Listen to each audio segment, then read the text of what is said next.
The biggest waste of time in sales is not bad leads. I know my sellers out there, I know we want to think it's bad leads. Oh my gosh, like these people aren't qualified. The reality is, the real issue in sales and closing is you spend too many hours and too much time with people that have no real ability to say yes or to get you to yes.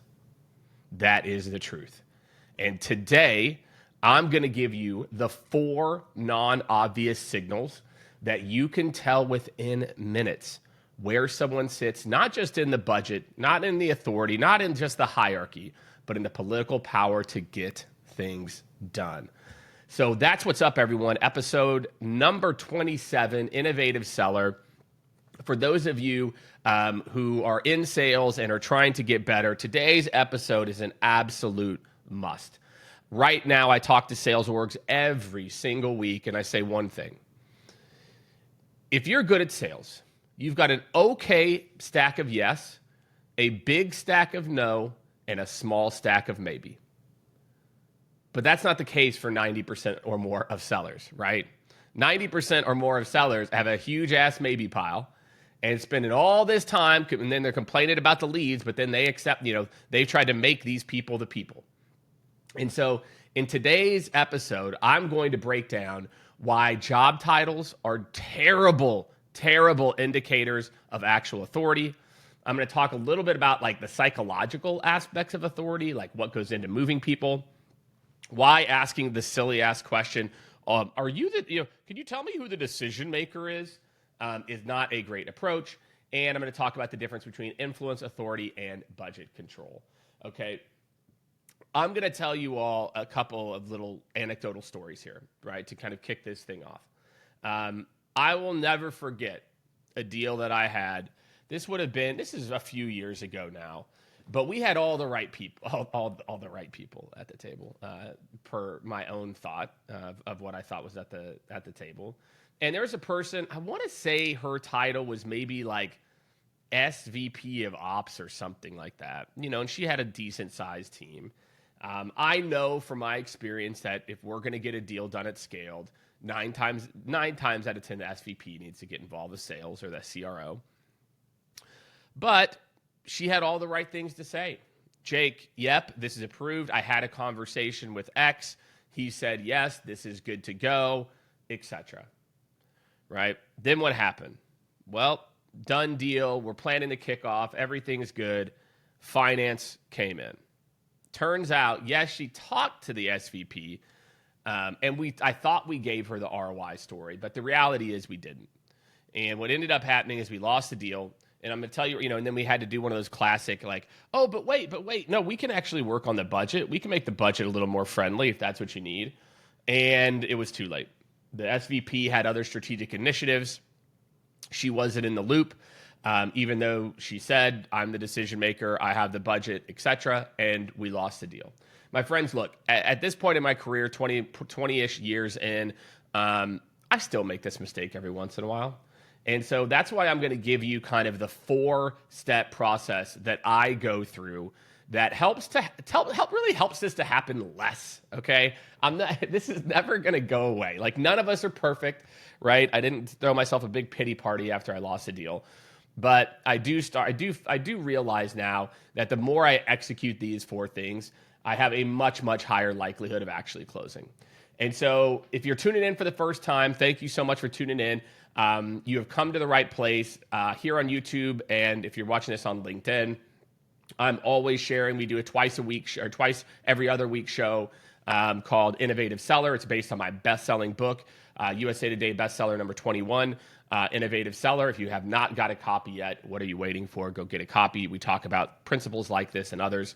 And also, if you haven't subscribed to the channel, make sure now's the time. Subscribe to the channel, and then that way you get an alert. We put out an episode of the Innovative Seller, but we got lots and lots of other short form videos from other podcasts, things I'm on, just interesting insights throughout the week, conversations I'm having, etc. So make sure, follow for all the things. If you have bought the book, make sure you're on the newsletter. Newsletter is pretty dope. Team's putting it out twice a week now, or twice a month, and a ton of value. So shout out to the team for making that happen. All right, number 1, Number one sign that you are not talking to the right person, or you're just like not in the place you need to be, is question quality. Okay. And I'm not talking about necessarily the quality of your questions, although that certainly does matter. And maybe I will talk about that just a little bit. I'm also talking about the quality of questions that they ask, right? And the quality of questions that a prospect asks, my friends, is just as telling to me as to make sure that I ask the right questions every single time, right? So people with budget authority, people that are in positions of the ability to move things internally, they ask specific business impact questions. They're going to push you. Good questions are good. You might think of them as objections or whatever. Half the time people call things objections. I'm like, it's a question. Like, deal with it, right? Usually people that can't make the big decisions, they talk a lot of technical implementation questions. And that might be where you're comfortable right now.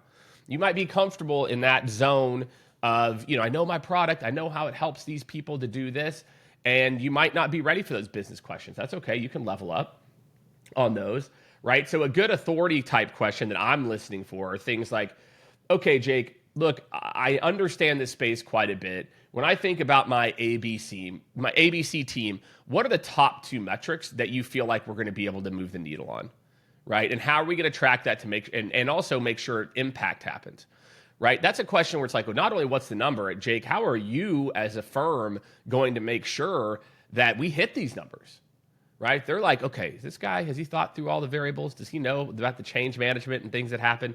They're asking questions that are testing your ability to understand change or understand lift based on their org, right? Non-authority questions are, well, can it, and obviously there are big tools that it needs to integrate with, but it's like, oh, does it have this feature? Which is like feature number like 17 and like has nothing to do with the priorities that they mentioned. I hear a lot of sellers get caught up on those types of questions. I think I probably talked about that in an episode. It's like, yes, absolutely, but let's stay focused on the business objectives, right? Decision maker type people in authority, they want to be focused on future state. They want to be focused on impact, etc. All right, my friends, so that's number one. Number one is quality of questions. I want you to pay attention. And you know what? This is where tools like Gong and these other tools fall down. None of them are measuring this. None of them are measuring the quality of the question the prospect or the company asks. But my friends, if you want to get better at sales, you need to pay attention to that, all right? Number 2 is calendar control. Okay, what do I mean by calendar control? How many of you, virtual raise of hands, have you're like, yeah, let's schedule time. And they're like, well, I have to loop in Susan and Frank and, let me get back to you. And then you lose a deal and you're like, oh man, or, it takes 8 weeks to get booked. Okay. I'm going to tell you right now, if you are an executive, right? For me, I'll give you an example for me, right? I run a 35 plus person company. I'm also the co-founder of another, what have we got? 15, 20 people now.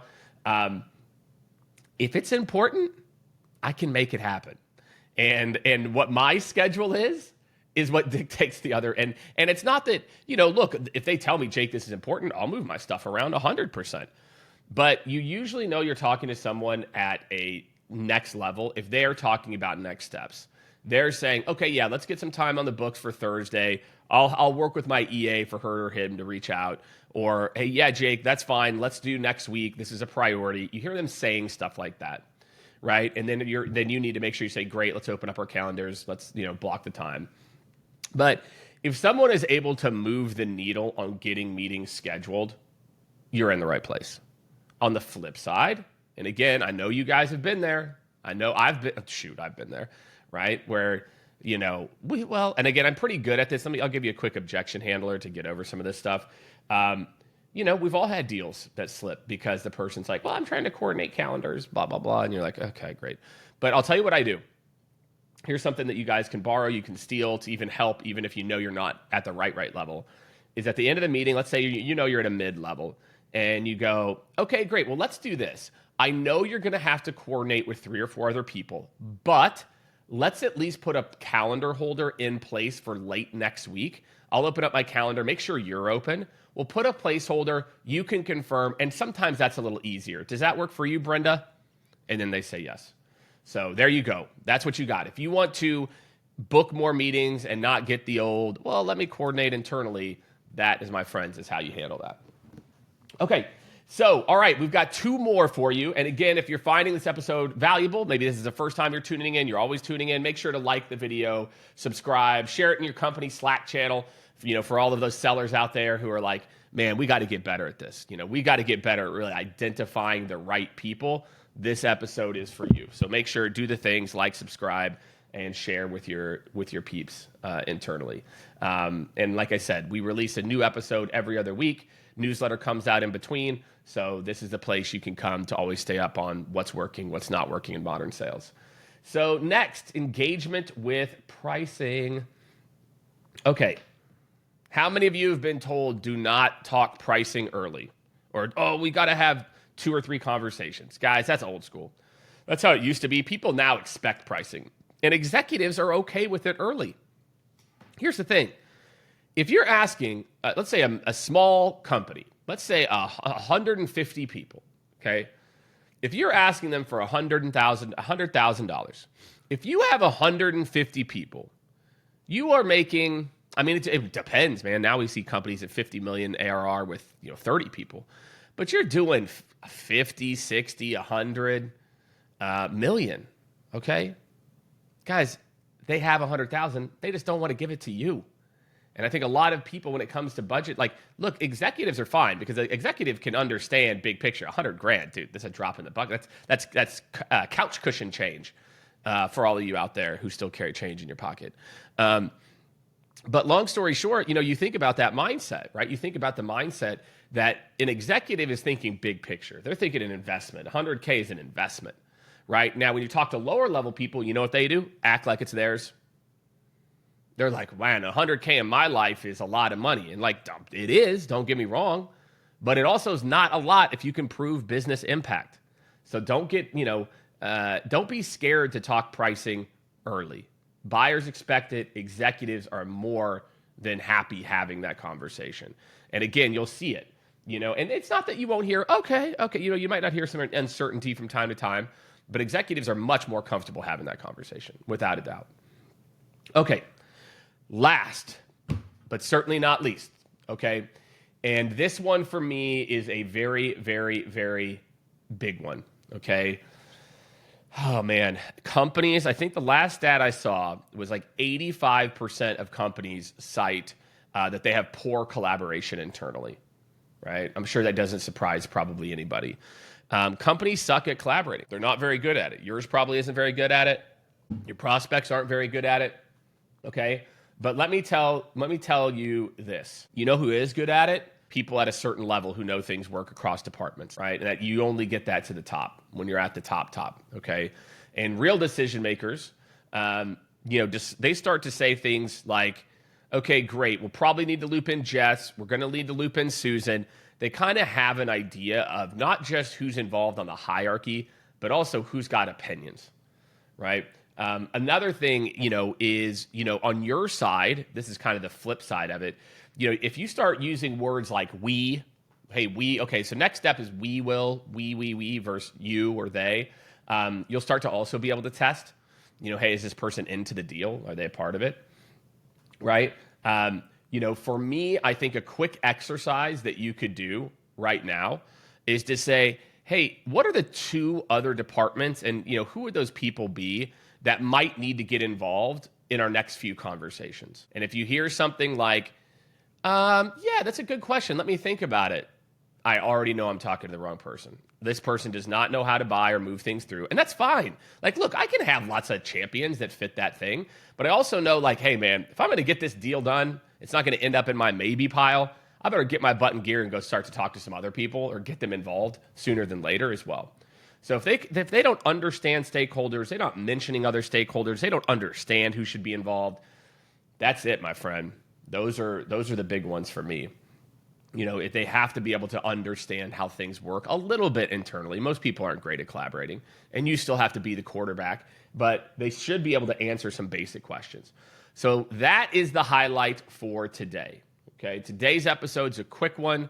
I wanted to try to pack it with a ton of value, but it is more important than ever today Whenever you are spending so much time, and it's not, again, it's not this qualified lead BS. It's the fact that you continue to spend time and have low quality conversations with people who can't get things done, right? So number one, quality of questions that they ask. Are they asking the right questions? Are they asking questions about future state? Are they asking questions about business impact? Number two, calendar control. Do they have control of the calendar? Can they make calendar things happen? Can they move the needle? Can they drive next steps, right? That's a big one. Three, pricing. Do they understand pricing as an investment, or do they look at it as an expense, right? Now, don't get me wrong. You're selling to CFOs. CFOs, I'll look at pretty much everything as an expense. But you guys get what I'm saying. For a lot of these folks, they can think of pricing as, something that'll move the needle for them.